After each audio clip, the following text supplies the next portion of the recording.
미 연준의 금융긴축 여파가 계속되고 있습니다. 또 다른 금융 중심지인 영국은 감세한 철회로 파운드화 가치가 요동치고 있는데요.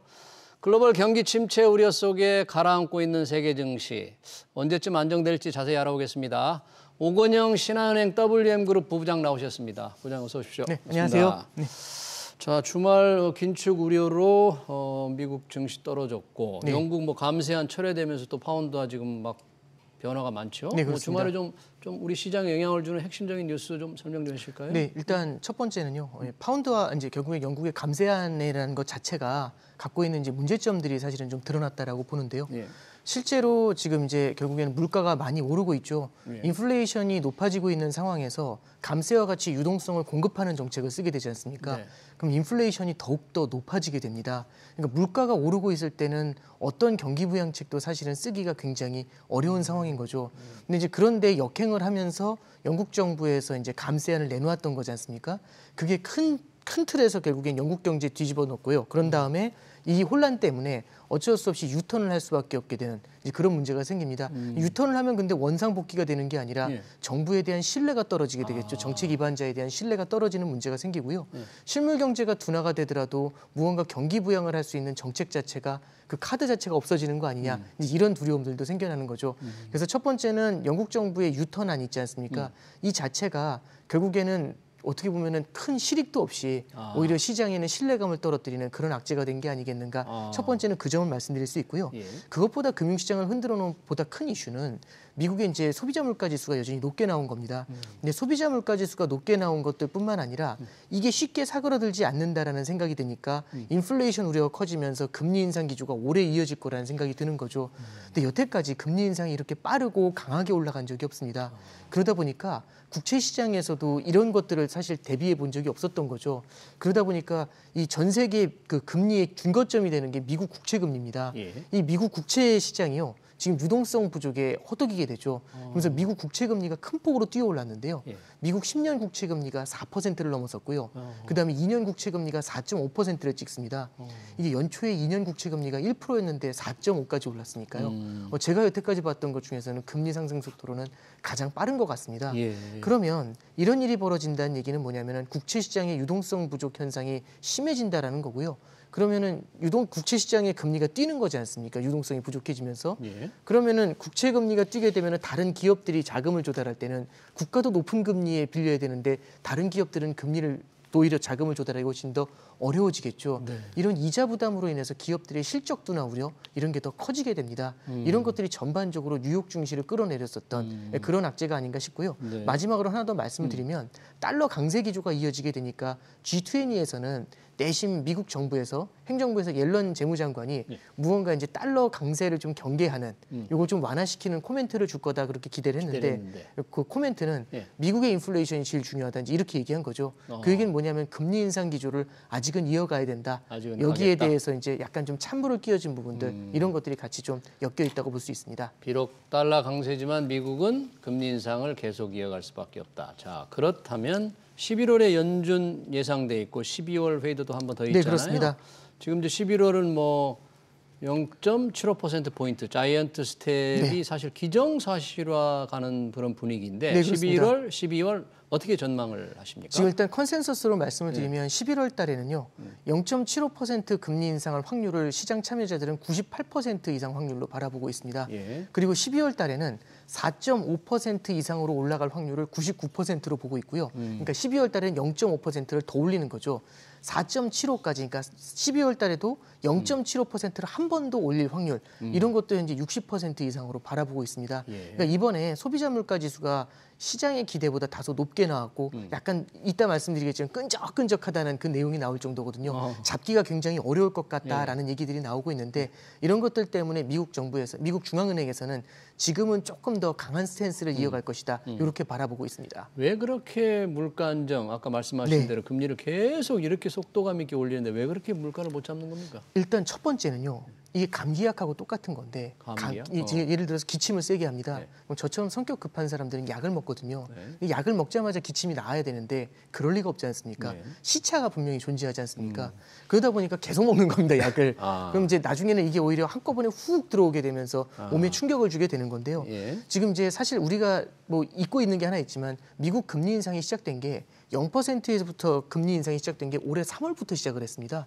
그럼 지금이 10월이니까 금리 인상을 시작한 지가 7개월 정도 된 거죠. 예. 그러니까 우리는 꽤 오랫동안 해왔다라고 생각을 하지만 지금 7개월 정도 이어왔던 겁니다. 근데 그러니까 결국에는 금리 인상을 하더라도 그게 실물 경제에 영향을 줄 때는 시차라는 게 발생을 할 수 있는데 아직 그 시차가 조금은 더 걸리는 거 아니냐라는 게 첫 번째 의견이 될 수 있는 거고요. 영향이 물가 안정에 주는 영향이 좀 시간이 필요하다. 네, 그렇습니다. 네. 두 번째는 공급망 사이드에서의 우려는 조금 풀렸다고는 하지만 러시아 우크라이나에서 계속 이제 에너지 가격이 좀 불안불안한 모습은 여전히 이어지고 있습니다. 그리고 이제 마지막으로 하나 더 말씀을 드릴 거는 아까 말씀드렸던 끈적끈적한 물가라는 건데요. 물가 중에서 쉽게 떨어지지 않는 게 있습니다. 뭡니까? 예를 들어서 외식비 같은 것들 있죠. 예. 그러니까 실제로 우리가 식당에서 식사를 하는데 한 그릇에 9,000원으로 가격이 올랐습니다. 그럼 소비자 물가 지수가 조금 내려간다고 해서 이게 8,000원으로 내려오는 경우는 별로 없지 않습니까? 예를 들어 설렁탕 가격이나 네. 짜장면 가격이 올라가는 건 봤어도 안 내려가는 건 내려갑니다. 쉽게 보기 어렵죠. 예. 그리고 또 하나는 임금 상승세가 빨라지고 있고요. 예. 그다음에 주거비가 올라가고 있습니다. 월세 같은 경우도 한번 올라가면은 예. 쉽게 내려오지 않는 경향들이 있죠. 그래서 이런 것들을 끈적끈적하다고 하는 게 뭐냐면 설거지를 할 때도 물로 한 번에 내릴 수는 있지만 예. 끈적끈적하면 직접 손을 대서 긁어야 되지 않습니까? 스크럽으로. 그러면 이 스크럽이라는 게 결국 아까 말씀해 주셨던 네. 자이언트 스텝으로 긁어내야 되는 케이스겠죠. 예.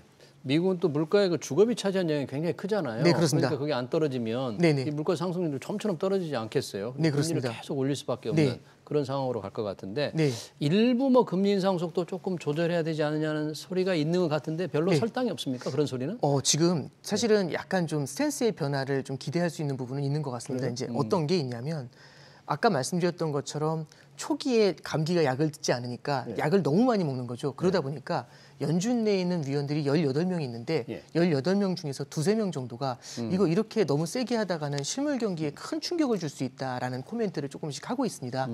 아직까지는 시기상조라고 할 수는 있겠지만은 그래도 미국 금리 인상이 어느 정도는 그래도 만약에 연말까지 인상하게 됐을 때는 어느 정도는 막바지 아니냐 이제 이런 기대감이 좀 있는 거고요. 그러니까 앞서서 땡겨서 올린다는 얘기죠. 그래서 실제로 금리 인상 확률을 연말까지는 말씀드렸는데 내년까지도 조금 이어서 보면은 내년 3월 달에 5%까지 올라갈 확률. 그럼 사실상 연말에 4.75가 된다라고 하면 예. 내년에 0.25 정도 더 올라간 다음에 그 이상으로 올라갈 확률이 사실 50%가 넘지는 않습니다. 예. 5% 선에서 네, 그렇습니다. 뭔가 이제 좀 유지될 예, 가능성. 스테이가 될 가능성이 높다. 이제 이렇게는 좀 보고 있는 상황이죠. 그러면 금리 인상의 정점도 내년 초 네, 정도 그렇습니다. 상한선은 한 5% 정도 네. 그렇게 보시네요. 네, 근데 이제 5%가 된 다음에 그게 바로 내려가는 게 아니라 5%에서 시간을 두고서 쭉 이어가겠죠. 그러면서 인플레이션이 제압이 되는 걸 그 과정을 바라보게 될 것 같습니다. 네. 지금 IMF가 내년 성장률을 굉장히 안 좋게 전망했잖아요. 네, 최악의 그렇습니다. 상황은 오지 않았다. 네. 내년이 도대체 어떤 정도 상황이길래 이런 표현을 썼을까요? 그게 이제 내년 전망치를 2.9%에서 2.7로 내렸거든요. 근데 사실 0.2 정도 내리면은 적지 않게 내린 겁니다.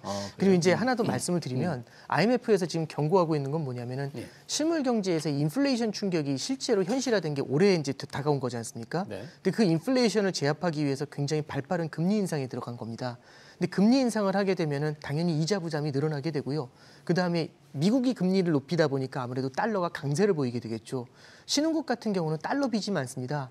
그러면 이 달러 빚을 갚아야 될 때는 달러를 사서 갚아야 되니까 그렇죠. 사실상 달러 강세가 된다라는 거는 다른 의미에서는 실질적인 부채 부담이 늘어난다고 볼 수 있겠죠. 그럼 이자도 많이 내야 되고요. 부채 부담도 커지는 겁니다. 이거는 신흥국들의 성장을 둔화시키는 악영향을 줄 수가 있겠죠. 그래서 미국 경제의 소비가 위축이 되고 신흥국까지 흔들리게 되면 전반적으로 이제 내년에 이 미국 금리 인상의 충격이 한꺼번에 이제 다가오게 될 내년에는 성장률이 지금보다 더 둔화되는 거 아니냐 이제 이런 표현들을 좀 IMF에서는 좀 경계하고 있습니다. 그렇군요.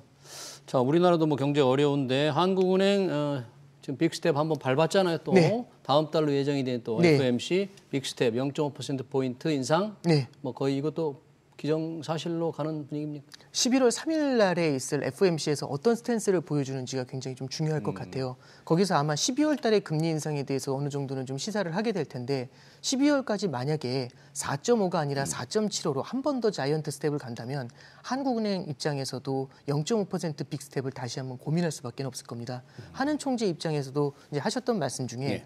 결국에는 미국과의 금리 차가 너무 많이 벌어지게 됐을 때는 환율을 끌어올리고 네. 환율을 끌어올린 게 수입 물가를 올리면서 국내 인플레이션 압력을 높이는 악영향을 주니까요. 네. 이렇게 됐을 때는 미국과의 금리 차를 최소화시키는 게 굉장히 필요할 겁니다. 네. 그래서 어쩔 수 없이 이런 경우에는 빅스텝을 바라보게 되는데 이는 어디까지나 11월 달 FOMC에서의 미국 금리 결정 이거를 조금 더 보면서 결정을 해야 될 것 네, 같습니다. 11월 FOMC 결과에 따라서 한은의 어떤 금리 인상 폭이 결정될 거다. 네. 자, 인플레가 이렇게 심하고 잡히지도 않고 경기 침체 계속될 우려 크고 이런 상황에서 우리 주식 투자자들 주식을 갖고 있는 분 또는 시장을 쳐다보는 분 도대체 이런 데는 어떤 자세로 임해야 될까요? 저는 일단 두 가지를 좀 말씀을 드리고 싶은데요. 네. 첫 번째는 지난 10여 년 동안의 패턴을 보면은 우리는 최근에 하는 얘기가 40년 만에 인플레이션이라는 얘기를 많이 하지 않습니까? 네. 이 얘기는 뒤집어 말하면 40년 동안은 인플레이션을 본 적이 없었다는 얘기가 됩니다. 그러면 인플레이션에 익숙하지 않았지 않습니까? 그리고 인플레이션이 안 찾아온다면 경기 부양을 할 수 있는 여력이 생겨나거든요. 예. 그러다 보니까 금융위기 이후에는요. 무언가 실물 경기가 둔화되는 시그널이 나타날 때마다 경기 부양을 통해서 이걸 끌어올리곤 했었습니다. 예. 근데 지금 인플레이션이 이렇게 강해지면은 앞서 영국의 케이스에서 보셨던 것처럼 경기 부양을 함부로 할 수 없는 문제가 생겨나게 되겠죠. 그래서 이제 이런 것들이 있습니다. 주가가 좀 하락하거나 경기가 둔화되면 경기 부양을 하니까 주가가 오르겠지. 이 패턴이 깨져나갈 수 있다라는 그런 경계감을 가지는 게 일단 첫 번째일 것 같고요. 네, 주가가 떨어져도 부양이 잘 안 된, 못 할 수가 없는 그럴 리스크가 상황이라는 생길 걸 수 있다는 알아달라. 얘기죠. 그렇죠. 네. 예, 그리고 이제 두 번째는요. 우리가 좀 바라봐야 될 것 중에 하나가 너무 이제 이 금리 인상의 속도가 굉장히 빠르지 않습니까? 이런 것들이 결국에는 시차를 두고서 실물 경제에 영향을 주는 이런 일들이 좀 벌어질 수가 있습니다. 예. 그러다 보니까 지금은 이게 다 실물 경제에 반영이 됐다는 것들보다는 이런 것들이 나타낼 수 있는 나비 효과들 이런 것들을 좀 우리가 좀 고민을 좀 해봐야 될 필요가 있지 않겠는가? 네, 예, 그 정도 조언의 말씀드립니다. 금리 인상이 경제에 미치는 영향, 시차를 두고 나타낼 테니까 그 부분을 조금 염려한 신중하게 좀 임해달라 그런 얘기네요. 네, 그렇습니다. 네. 네, 알겠습니다. 주간 증시 전망 지금까지 오건영 신한은행 WM그룹 부부장이었습니다. 고맙습니다. 네, 감사합니다. 네.